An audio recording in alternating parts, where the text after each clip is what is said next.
So, Eric, we had quite a bit of chance to chat last night. And let me tell you, here's a kid who has already convinced me that Bitcoin is not only here to stay, but it's going to change our world.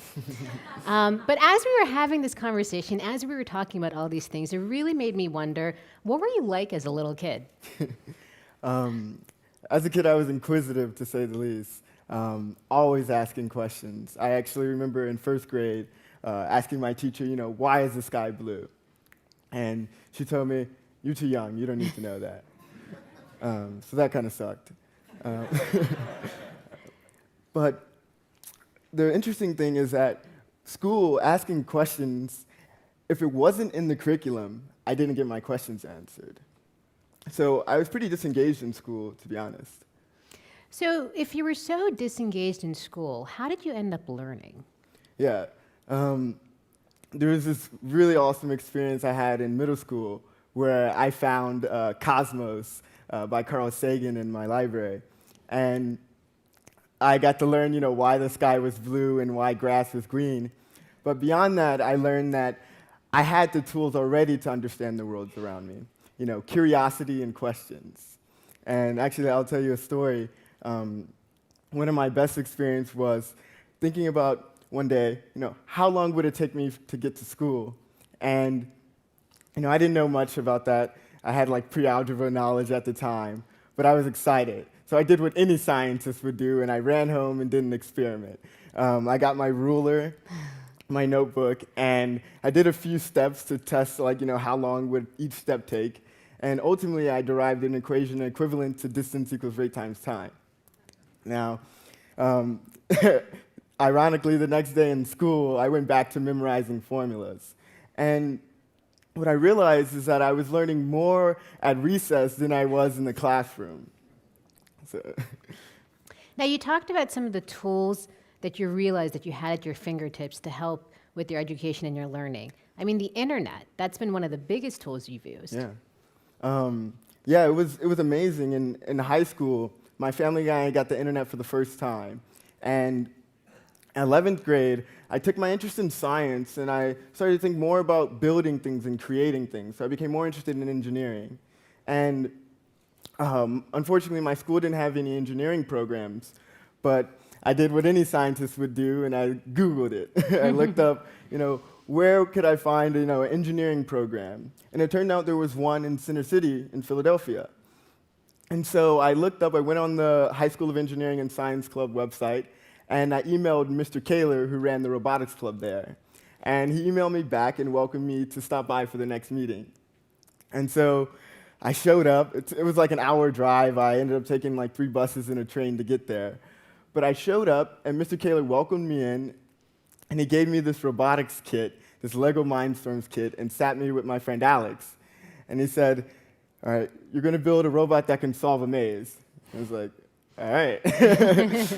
So me and Alex put this robot together, this kid just following instructions. And by the end of the night, I was hooked. It didn't do anything, but I was like, this is amazing. And I was walking out, and Mr. Kaler knew that I couldn't come to the school very often. It was very far away. But he said, Eric, you came all this way. I want to give you this kit. We have all your information, so don't lose it. So I ended up taking the kit home, and I walk into my house, and my grandma sees me, and she's like, Eric, what's that? And I was like, it's a robot. And she was like, a robot? And I was like, no, Grandma, a robot. And we both started laughing. So I went down that night to the basement, and I went on the internet again. I didn't know how to program. I didn't know anything. So I spent the first hour putting back the robot based on the instructions that I learned before. And again, went on Google, how to program. And I went to this website and just went through all the videos and learned. And within 3 hours, I had a robot that could run into the wall. It was amazing. But the interesting thing is I kept going back and changing the program, and turns out the hardest thing to get a robot to do is go straight. And so I ran into a bug, and so I ended up posting on this Robot C forum. It's basically the language I was using. And this was at 3 in the morning now, and Xander, a 37-year-old from the Netherlands, responded within 5 minutes. And we ended up working through the night on the bug, and by the morning, I had a robot that could navigate my little basement. It was awesome. So what that shows you is that learning wasn't happening between the hours of 8 and 3 or inside of a classroom. It was happening everywhere. And the amazing thing is that I was no longer bound by space and time. I felt like a superhero. So from the East Coast, where you were doing all of these things, and your experience with robotics and the internet, to Stanford, when you came here, what was that like? It was amazing. It was a big shock, but I was excited to take what I had learned in high school and continue. I loved creating things, and I remember the first questions I remember asking when I got to campus was, "Where's the robotics club?" And everyone's like, it has to be somewhere over here, over there. Turns out there wasn't one. And so the second question I asked is, how do I create one? Turns out that's not easy either. But I went on Facebook, and I looked up, we have like a Facebook group, and so I posted, "Hey, anyone interested in robotics?" And I had like 20 people respond. And so we ended up creating this Facebook group, and we decided to meet during NSO. So we all got together at Ike's and started talking about, what did we want this to be? And so we ended up, for the next month, creating the robotics club. And within that time, we started using all of our money from our internships before and all that, and started building robots. And 3 months later, we had to learn how to run a club. And so through creating the club, we ended up learning how to do financing, how to recruit, how to run events. And by the time we ended up becoming an official club, we had won one competition, raised $60,000, and had 5 student projects. So thank you.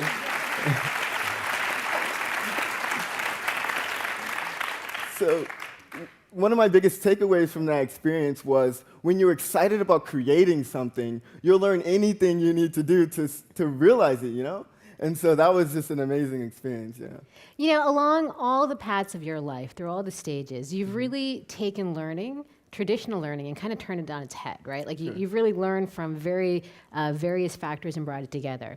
As you think out to the future, as we think about education in the 21st century with the combination of technology, based on your experience, what are some of the values or advice or learnings that we should be thinking about as we propel into this new century of learning? Yeah.